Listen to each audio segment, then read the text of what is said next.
காலை வணக்கம். என்னை விசாரிப்பவர், என் பாரங்களை சுமப்பவர்.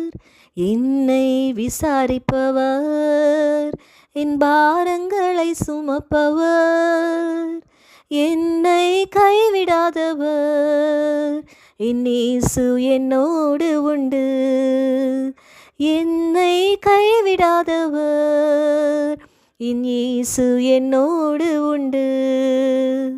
ஒரு ஏழை தாய்க்கு அழகான ஒரு மகன். அந்த மகன் நன்றா படித்து நல்ல ஒரு வேலை கிடைத்து வெளியூருக்கும் போனானாம். வெளியூருக்கு போன மகன் அங்கே இருந்து மாதம் தன்னுடைய தாய்க்கு செக் அனுப்புவானாம். மாதம் தவறாம பணம் அனுப்பின மகன் ஒரு நாள் கூட அந்த தாய்க்கு கால் பண்ணி, அம்மா நீங்க நல்லா இருக்கீங்களா அப்படின்னு விசாரிக்கவே இல்லையாங்க. ஒரு நாள் தன்னுடைய தாய் இறந்து போயிட்டாங்கன்ற செய்தியை கேட்டு வந்த மகனுக்கு ஒரே அதிர்ச்சியா. ஏன்னா அதே குடிசை வீடு, இன்னும் எதுவுமே மாறலையேன்னு அதிர்ந்து போய் உள்ள பார்த்தா அவன் அனுப்பினிருந்த செக்கு எல்லாத்தையும் அவங்க அம்மா வீடு ஃபுல்லா சுத்தி ஒட்டி வச்சிருந்தாங்களாங்க. கூட இருந்தவங்க சொன்னாங்களாம், கடைசி வரைக்கும் உங்கள் அம்மாவுக்கு இருந்த ஒரே கவலை நீ அம்மாவுக்கு கால் பண்ணி அவங்கள விசாரிக்கவே இல்லையேங்கிறது தான் அப்படின்னு சொன்னாங்களாம். அந்த மகன் உடைஞ்சு போய் அழுதானாங்க.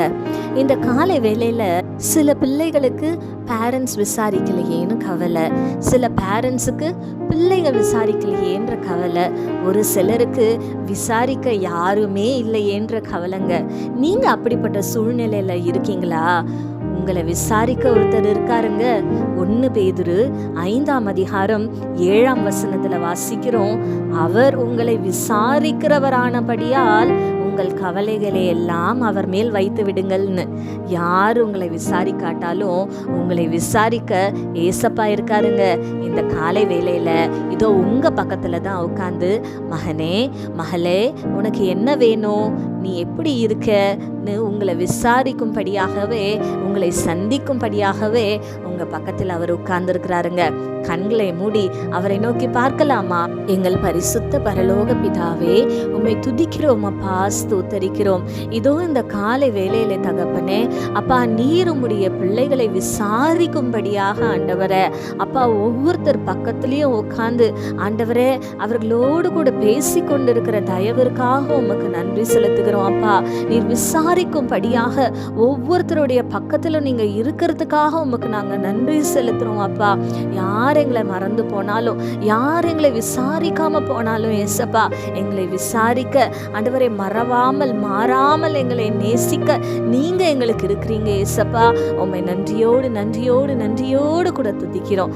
எல்லாவற்றையும் உம்முடைய கரங்களிலே ஒப்புவிக்கிறோம். இயேசு கிறிஸ்துவின் வல்லமையுள்ள நாமத்தினாலே கெஞ்சி மன்றாடுகிறோம் பிதாவே, ஆமேன். இந்த நாள் உங்களுக்கு ஒரு ஆசீர்வாதமான நாளாய் இருப்பதாக. ஆமேன்.